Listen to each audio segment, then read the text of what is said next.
Welcome everybody to Cooking with Avalon at Lexington Hills. My name is Martin. I am your cook for the evening, and tonight we are cooking Swedish pancakes, which are really simple and really fun and easy, and everybody usually winds up enjoying them, so that's always a good thing.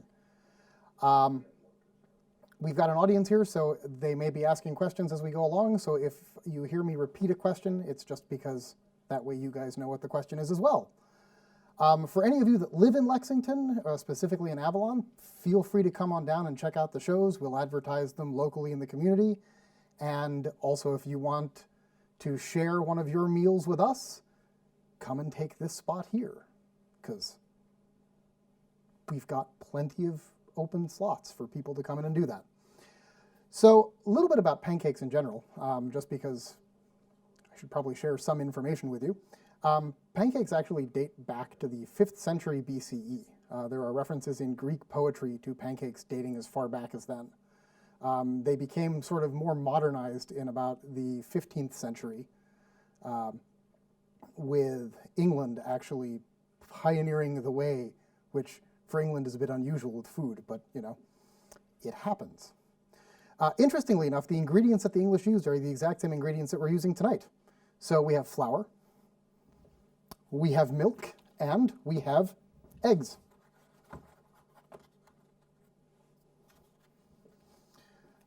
Swedish pancakes are really simple.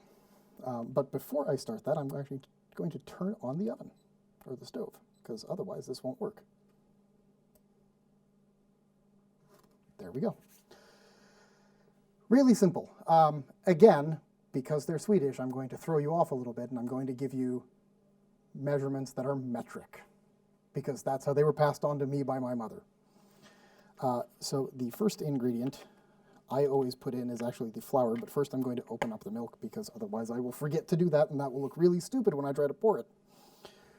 So the ratio is 2, 2, and 2. So it is 2 eggs, 2 deciliters of flour to 1 deciliter of milk. So, sorry, I'm going to flip that. It is 2 eggs, 2 deciliters of milk, and 1 deciliter of flour. And don't feel bad, I do that at home all the time. My wife will gladly tell you that the first batch usually gets thrown out because I screwed it up somehow. So, for those who can't see, the measuring cup on this side has milliliters. 100 milliliters is your deciliter count. So for 2, I'm going up to 200. Although in this case I'm going up to 100 because it's the flour.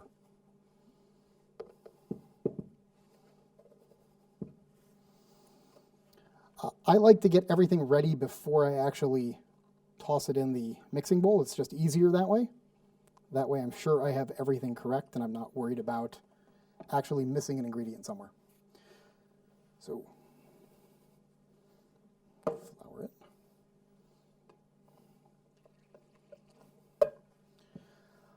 I generally start mixing a little bit before I put the eggs in. The eggs will add some more texture to it, which is kind of nice.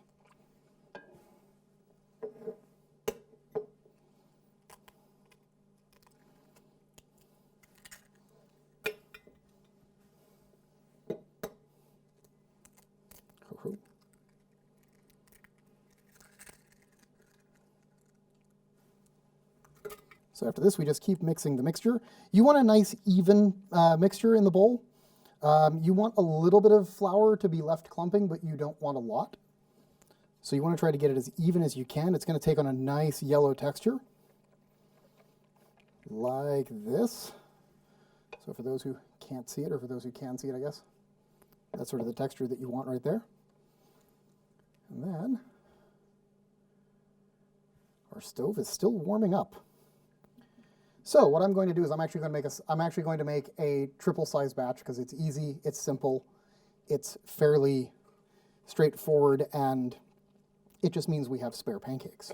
So interestingly enough, every sort of civilization around the world has their own version of pancakes. There's not a single civilization that doesn't, but they all differ, sometimes quite drastically.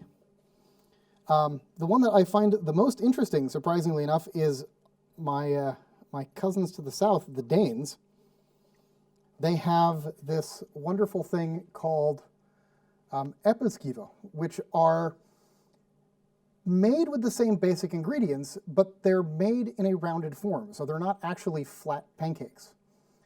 For those of you that like to find out how those things are made, there are plenty of cooking shows you can go check out that are professionally done. Not that this is not, by the way. LexMedia is awesome. Come down and check them out. I cannot stress that enough. They will teach you how to use all their fun equipment. They will teach you how to actually run their cameras and all other sorts of fun things like that. So come down and check them out. So anyways, adding in the next batch of milk and flour. Simple white flour is the best. It's the easiest to work with. I've got white enriched. It's just it gives you the best texture. But if you really, really want to, for some strange reason, you can use wheat flour. I've done that too. So it's really all up to you as to which one you want to go with for that.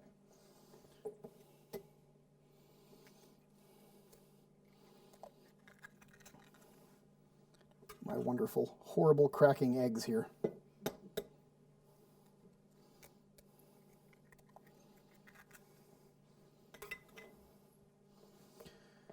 So while I'm in the process of doing this,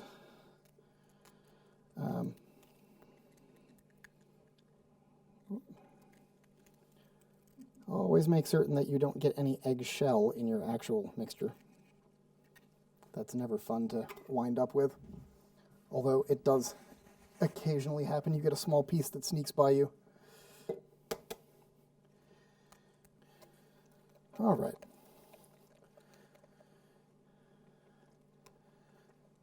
So are there any questions from the audience sitting here? Anyone want to know about any specific reason for pancakes? No?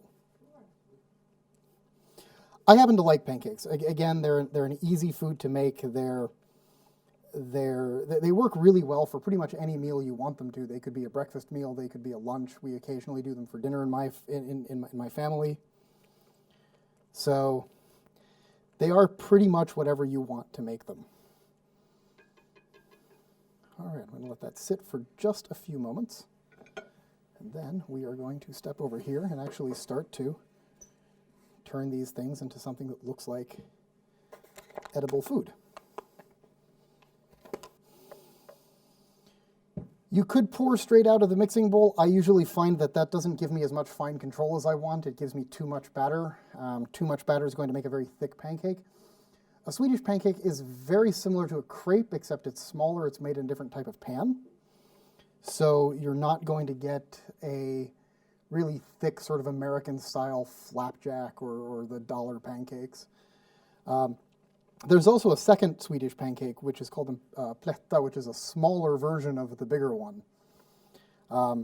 It's slightly thicker, but not much so. This is now nice and toasty, which is good.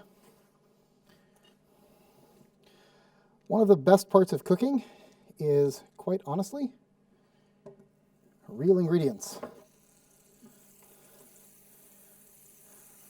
I will very rarely make stuff that is pre-packaged if I don't have to. All right. The other trick with Swedish pancakes is having a good spatula, and I cannot stress that enough. You will need a good one.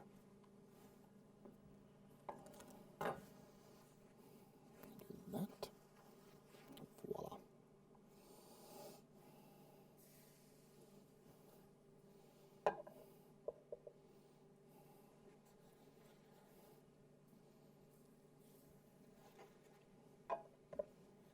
All right. Trick here is to make sure you have it as even around the pan as you can. You're going to let one side basically dry, or basically cook through before you move on to the next side. And in the interim, you're going to take your spatula and you're going to make sure it doesn't actually stick to the edges. So you just want to keep moving the spatula around the edges of the pancake. And eventually you're going to notice when it is cooked through, you'll get a nice sort of dry looking color to it. And it'll be dry across the entire thing. And I'm actually going to pull a plate over this way so that we can quickly move it out. What you're going to do at some point, and I'll tell you as soon as we get there, is you're going to flip this over and you're going to cook the other side too. It should be a nice golden brown or light brown on both sides. I think we are just about there. You will possibly have some tearing as you flip it over. This is normal. And that just depends a little bit on your experience and how well you have handled the... Yep. Like that. All right. This one is a little bit undercooked, which sadly happens on my first try almost every time without fail. And part of that is learning the stove that you are on. And I can't stress that enough. If you have not cooked on a stove before you try to do a demonstration like this, this is your result. It's still perfectly edible. I will happily eat it if nobody else will. But it'll go on the bottom of the pile. And you'll actually notice that the second side will be just about the same. All right, when you're done, just move it over to a plate. All right. Number 2.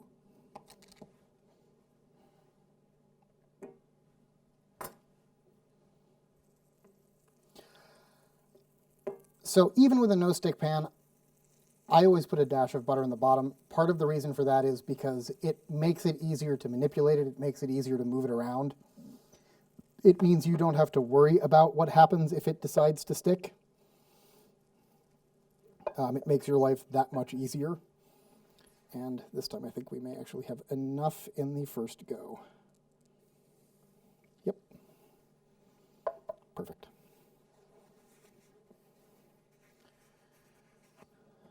So once again, this is going to cook. I'm going to actually increase the temperature one more step.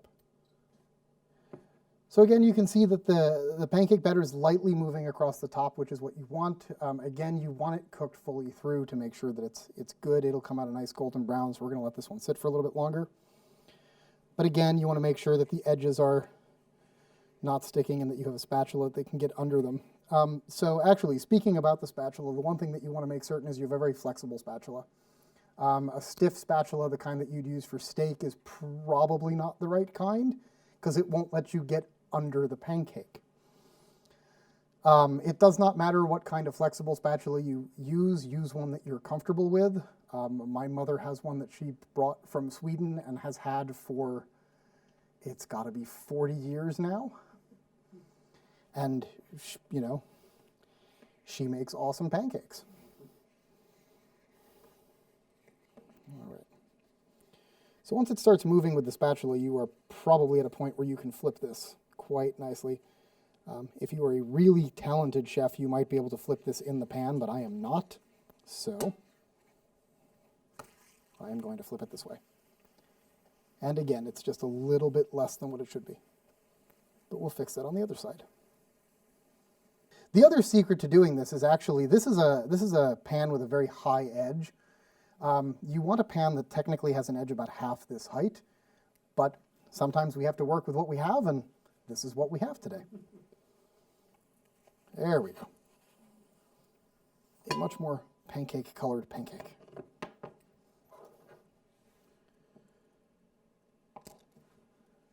The quality of your ingredients is also very important. It's always worth it to spend an extra $1 or $2 on getting good, high-quality ingredients. I can't stress that enough. The other thing to note is before I move more of the batter over, I just give it a quick mix to sort of loosen up any of the clumps that may have formed in the interim. So this is basically Swedish pancakes. You can eat them. There are many different ways to eat them. Everybody has their own preference. Some people prefer them with lingonberries. Some people prefer them with, regular strawberry jam, raspberry jam. You can eat them with whipped cream. There are some different pancake options too that we also do in Sweden. One of them is a ugnspannnkaka, which is baked in the oven. It's also thicker than this. There is a fläskpannkaka, which is pork. My mother never taught me those, so you're just getting straight, simple Swedish pancakes. Sometimes it's, what was passed down from one generation to the next. So for those of you living in Avalon, Lexington Hills, if you know where the administration building is, the clubhouse, LexMedia is actually at the back end and at the far back end and right underneath. Come on down, take a look. They're always happy to see you. And if you have something like this that you'd like to share with the rest of the community, please come down. They're always looking for people to help out. Usually one batch of batter will make anywhere from 3 to 4. It depends on the size of your pan. It depends on how thick you make them. I make them slightly thicker than my mother does because she has a better spatula than I do. And that makes a huge difference, believe it or not. But the amount of batter that I made here will usually make somewhere between 6 to 8, depending on how, again, the size of your pan. With this pan, we're probably going to get about 5 to 6 out of it.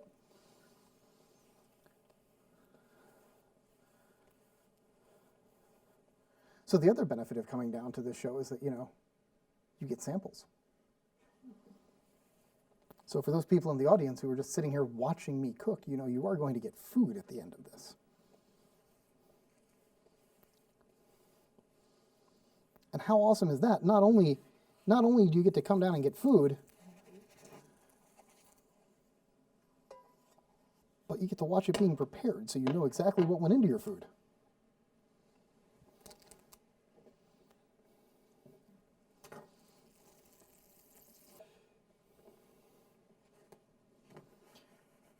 Trick is to make certain that the batter is spread as evenly as you can across the pan. You don't want it clumped in the middle. You don't want it too much to the sides.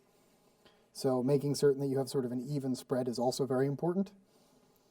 For those of you that are wondering about me, I'm originally from Sweden. I'm from a town in the south of Sweden called Malmö. It's the 3rd largest city in Sweden.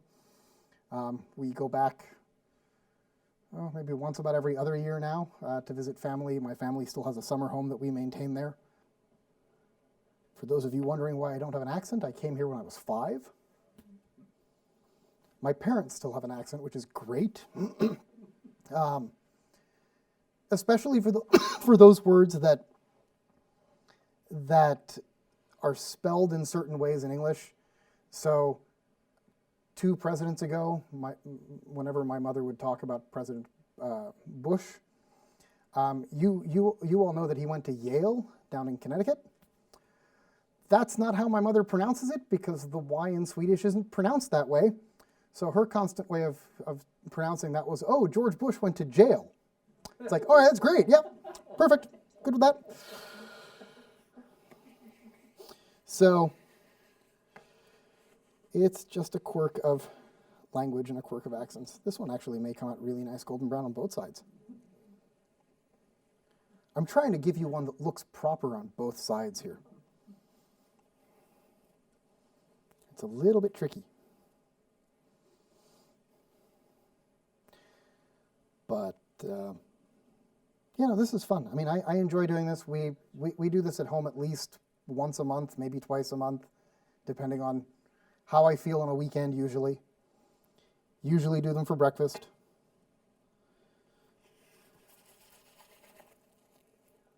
There we go. Finally. But like I said, my mother has done them for dinner. I think the first time that my wife was introduced to them, it was at my parents' place for dinner. Occasionally she does them for lunch. It all sort of depends on the traditions that you grow up with, and it varies from person to person and household to household. My great aunt never made us pancakes, surprisingly enough.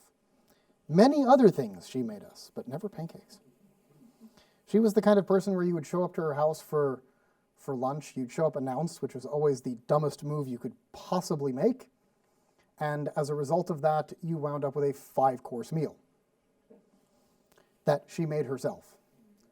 And you have to understand that this woman was like 4 foot nothing. And even at 102, she still walked everywhere for her shopping. She lived on a 2nd floor apartment that had no elevator, so it was stairs all the way down.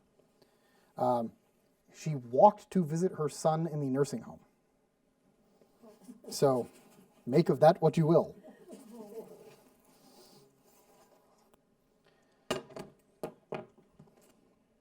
She was an amazing person. Dressmaker in the little town that she lived in called Skövde. Ljungby was the town she was in. Dressmaker. She made wedding dresses for like half the brides in the town.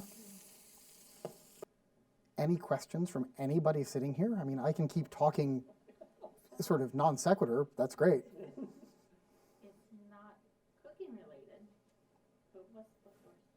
Oh, so the horse over here is a Dala horse. It's from a particular region of Sweden called Dalarna, and it's a symbol for the region, basically.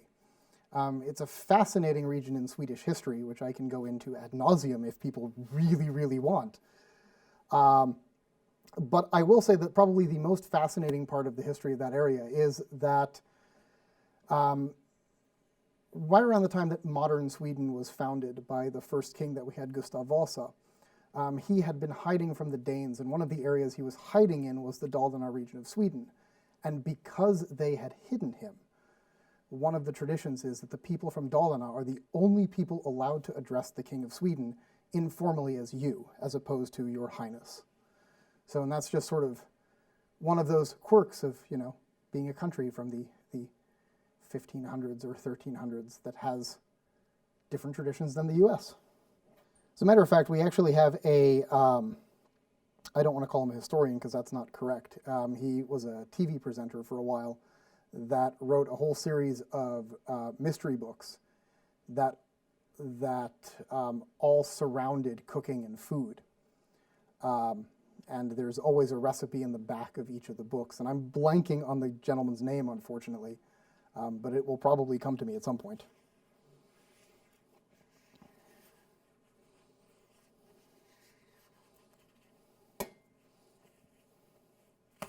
Aha.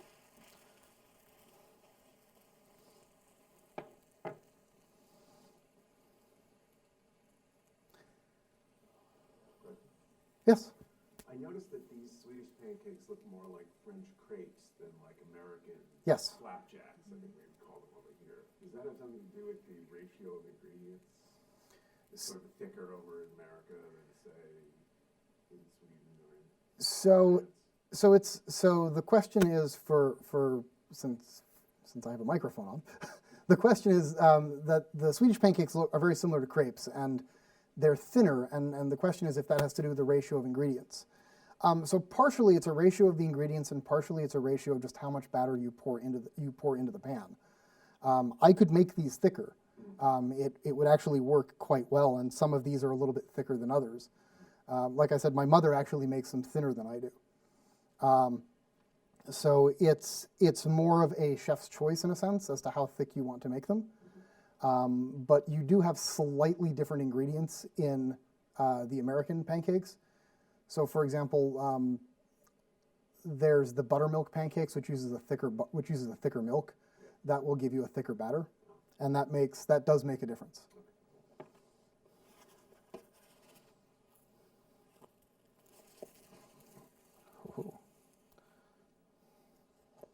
And one final one. So this one you'll notice is going to be a little bit thicker because there was a somewhat uneven amount of batter left. There's not quite enough left for a whole pancake, so it would just be a small one. But that means this one will also take just a few minutes longer to cook, but that's fine. So eating Swedish pancakes is also different than you would do in the U.S. In the U.S., they're typically already out flat for you, and you just slather on either your syrup or your jam or your jelly and whatever else you're going to put on them. At least the way my family has always eaten them in Sweden is that, we put them out on the plate, we put in whatever filling it is we want, and then you roll them up, and you sort of create like a roll out of it, and then you chop them up from there and just eat the little pieces. Again, you can have any number of different fillings. It's not specifically one or the other. It's a personal choice as to what you like. But for those of you here today, we are providing strawberry jam, raspberry preserves, and lingonberries. So yeah, this one's going to be a little bit thicker and is going to therefore have a little bit longer cooking time. Otherwise, those of you sitting in the front would be in a splash zone when I flip this. I promise I will not do that to anyone. It's bad enough when I do it at home by mistake.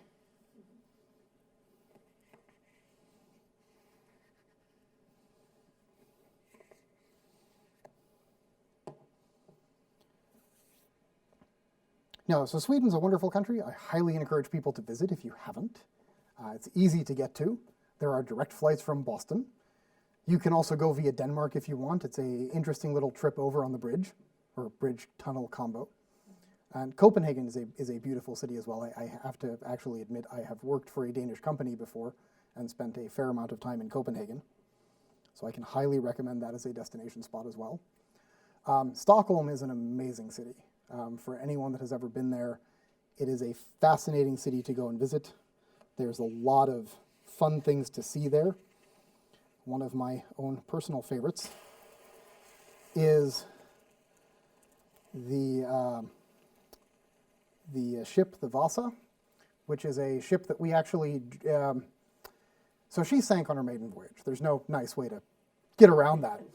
And she sank on her maiden voyage mainly because our king at the time, Gustav II Adolf, or if you want his Latin name, Gustavus Adolphus, decided to get involved in the construction in a more personal way than is normal for most people, shall we say, and made many decisions that were questionable at best. So as she sailed out of the harbor, a nice wind hit her and water started flowing into her lower gun ports, and she sank on her maiden voyage and took most of the crew with her. But because the water so Stockholm's an archipelago, and that's actually very important for this. Because the water is brackish, it means that it doesn't have woodworm, which is something that plagues lots of other wooden ships that sink. They get eaten up by the worms and they're completely destroyed. So she was raised fully from the archipelago in the 1970s. And they built a special museum around her, which is temperature controlled and climate controlled and humidity controlled. So you actually have to go through airtight doors to get in. It's a really fun experience if you've never done that. Anyone that's worked in a closed lab knows exactly what that feels like. But she's there, she's fully raised. You can go visit her, you can see around her. They're doing a lot of restoration work on her. One of the things they're working on right now has to do with the iron nails that they used at the time. So they're replacing those with more oxidization-friendly materials. And that is Swedish pancakes. So we are going to serve, we have raspberry, strawberry, and lingonberries. I'm going to shut off the stove so that nobody burns themselves. And yeah, we're going to invite you all to come up and have a taste. But for those watching at home, thank you very much and hope you enjoyed. So once again, thank you all for watching.